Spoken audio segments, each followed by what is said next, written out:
परीक्षित महाराज पूछते हैं शुकदेव मुनि से कि आपने अभी तक जितने लोगों का मुझे वर्णन किया मुझसे, वो सब मनुष्य हैं।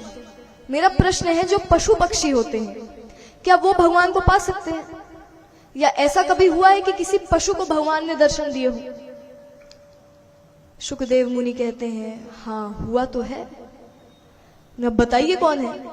तो शुकदेव मुनि कहते हैं, एक पर्वत था, नाम त्रिकूट पर्वत। त्रिकूट पर्वत में एक बहुत सुंदर हाथी रहता था। उसका नाम गजेंद्र। और इतनी शक्ति कि जिस रास्ते से गजेंद्र जाता था वहां जितने पशु पक्षी हैं सब रास्ता बदल देते थे। शेर बाघ सब रास्ता बदल देते थे, सब उससे डरते थे। इतनी शक्ति। उसके कई मित्र थे, काफी लोग थे, परिवार भी था, पत्नियां, संतान सब थी। और देखिए, जब हमें दिखता है कि हमारे पास शक्ति है तो हमें कई बार हो सकता है हमारा विश्वास, जो आत्मविश्वास, थोड़ा ज्यादा हो जाए। और ये जो लोग नए नए होते हैं या जो पहली बार देखते हैं सब कुछ, खासकर उन लोगों के साथ देखा गया है कि हमें ज्यादा आत्मविश्वास हो जाता है कभी कभी। वैसा गजेंद्र को भी था। उसे भी लगता था कि सब ठीक है, पर जहां मैं हूं वहां तो फिर और कोई नहीं बढ़ सकता। मुझसे ज्यादा शक्ति किसके पास? किसी के पास नहीं। एक बार गजेंद्र सरोवर के किनारे गया। अब क्योंकि वो, उसके मित्र और उसका परिवार ये पूरे वन में भ्रमण करते रहते थे, तो एक बार प्यास लगी तो सरोवर के किनारे सब गए। सरोवर के किनारे जब वो पहुंचे तो गजेंद्र सरोवर के अंदर गया और पानी पीने लगा। जब पानी पीने लगा, उस पानी को वो अपने मित्र और जो छोटे हाथी, उसकी संतानें थी, उन सब पर फेंकने लगा, जल क्रीड़ा करने लगा। इतने में पीछे से एक ग्राह आता है। ग्राह मतलब मगरमच्छ। और ग्राह ने गजेंद्र का पैर पकड़ लिया। अब जब पैर पकड़ लिया तो एक बार को गजेंद्र को लगा, अच्छा ये ग्राह मेरा क्या बिगाड़ेगा? उसे पता नहीं मैं कौन हूं। कुछ समय तक तो युद्ध चला। ग्राह गजेंद्र को नीचे खींचता, फिर गजेंद्र ग्राह को किसी तरह ऊपर खींचता। ये युद्ध चल रहा था। पर जब समय बीतने लगा, काफी समय चला गया, अब गजेंद्र को लगा मेरी शक्ति कम हो रही है, मुझे सहायता की आवश्यकता है। गजेंद्र अपने मित्रों से कहता है, मेरी सहायता करो, मुझे मदद की जरूरत है। गजेंद्र के मित्र कहते हैं, अरे तुम हरा सकते हो उसको, लड़ो तो एक बार। गजेंद्र कहता है, मैं हार रहा हूं, तभी मैं तुम्हें बुला रहा हूं।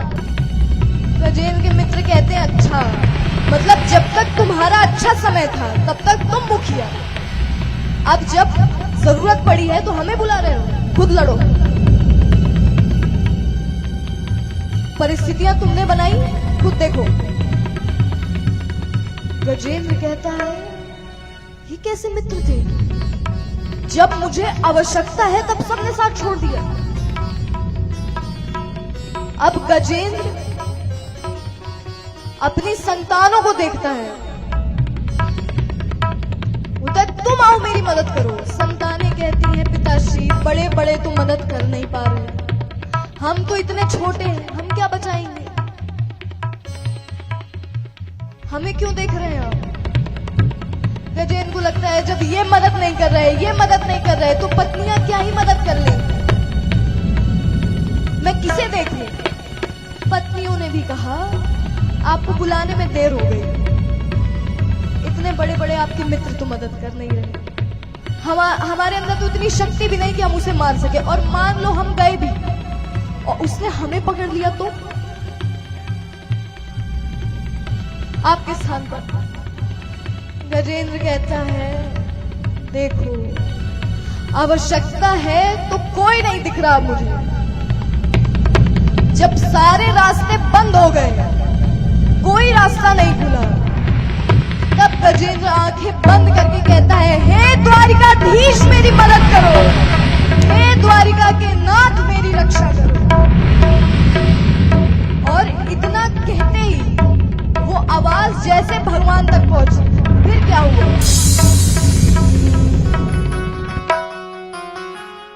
जल पीवन हेतु गयो सिंधु के किनारे, जल पीवन हेतु गयो सिंधु के किनारे। और ग्राह पकड़ लियो गजराज आज मझधारे, ग्राह पकड़ लियो गजराज आज मझधारे। जल पीवन हेतु गयो सिंधु के किनारे, जल पीवन हेतु गयो सिंधु के किनारे, तो जल पीवन हेतु गयो सिंधु के किनारे, जल पीवन हेतु गयो सिंधु के किनारे। ग्राह पकड़ लियो गजराज आज मझधारे, ग्राह पकड़ लियो गजराज आज मझधारे, ग्राह पकड़ लियो गजराज आज मझधारे, ग्राह पकड़ लियो गजराज आज मझधारे।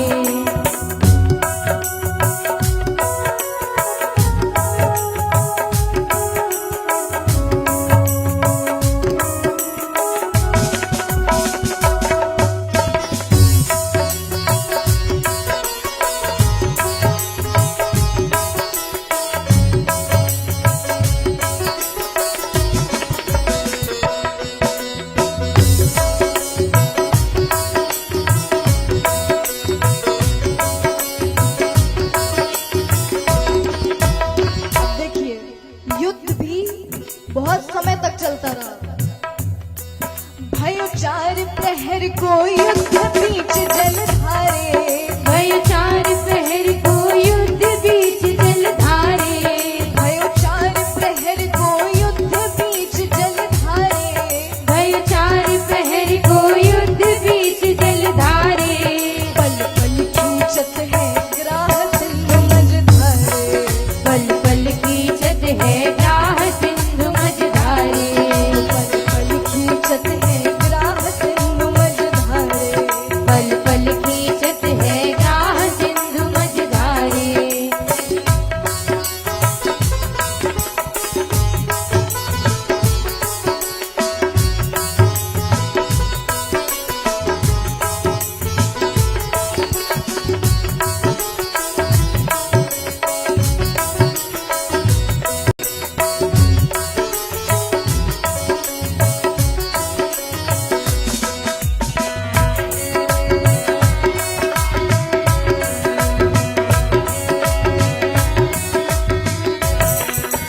और देखिए गजेंद्र को पूरा ग्राह खींच चुका था पानी के अंदर, सिर्फ सूंड बाहर है। उस स्थिति में उसने भगवान को बुलाया। आवाज जैसे भगवान तक गई, क्या हुआ?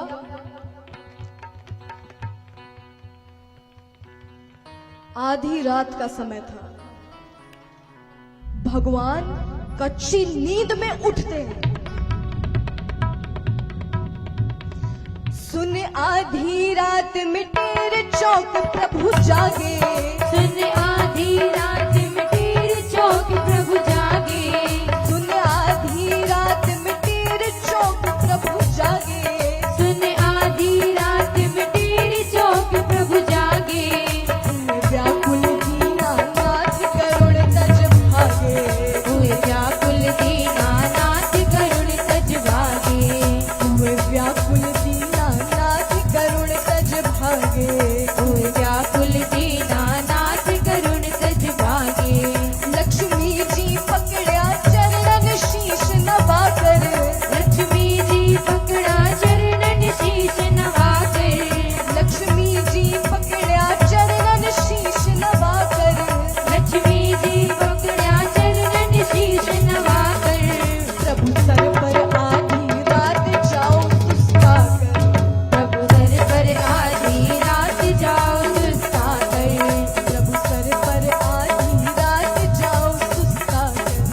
प्रभु सर पर आधी रात जाओ सागर। अब देखिए वहां गजेंद्र बुला रहा है, लक्ष्मी माता कहती है मत जाइए, जरूरी है हर भक्त को बचाने आप खुद जाएं, इतने नौकर जाकर रखे हैं, आप किसी से भी बोल देंगे कोई भी बचा लाएगा, कोई भी चला जाएगा। भगवान कहते हैं नहीं, मैंने वचन दिया है, मेरा भक्त जब जहां जैसे मुझे बुलाएगा मैं वहां जाऊंगा। भगवान लक्ष्मी माता को जवाब देते हैं, मेरो करुणा सिंधु नाम वेद में गावे, मेरो करुणा सिंधु नाम वेद में गावे, मेरो करुणा सिंधु नाम वेद में गावे, मेरो करुणा सिंधु नाम वेद में गावे। और मैं कैसे करूं आराम भगत दुख पावे। बोलिए द्वारिकाधीश की जय हो। आवाज जैसे भगवान तक गई, वो गरुड़ को छोड़कर पैदल दौड़ने लगते हैं और भगवान दौड़ते हुए गजेंद्र के पास आए। अब यहां गजेंद्र चिल्ला रहा है, कोई तो रक्षा करो मेरी, कोई तो आओ। अब भगवान ने आह्वान दिया सुदर्शन चक्र को। सुदर्शन चक्र सीधा जाके ग्राह को दो हिस्सों में बांट देता है। अब गजेंद्र ना इधर ना उधर, वो सीधा भगवान के पास जाता है और हाथ जोड़कर कहता है, प्रभु आप आ गए, आपने मेरी रक्षा कर ली, मुझे इस दुनिया में दोबारा मत भेजिएगा। सब समझ आ गया कैसे लोग होते हैं कि जब तक मुझसे फायदा है तब तक तो सब ठीक है, पर जहां मैं संकट में हूं मुझे अपने साथ ले चलिए, मुझे नहीं रहना यहां पर, मुझे नहीं अच्छा लग रहा है। तो भगवान गजेंद्र को अपने साथ बैकुंठ ले जाते हैं और ऐसा नहीं, पार्षद बनाकर अपना पशु का जो शरीर है उससे उसको मुक्ति मिल गई। और जो ग्राह था, अब देखिए भगवान जिसे अपने हाथों से मारे उसे मुक्ति मिलना निश्चित है, वो कैसा भी हो।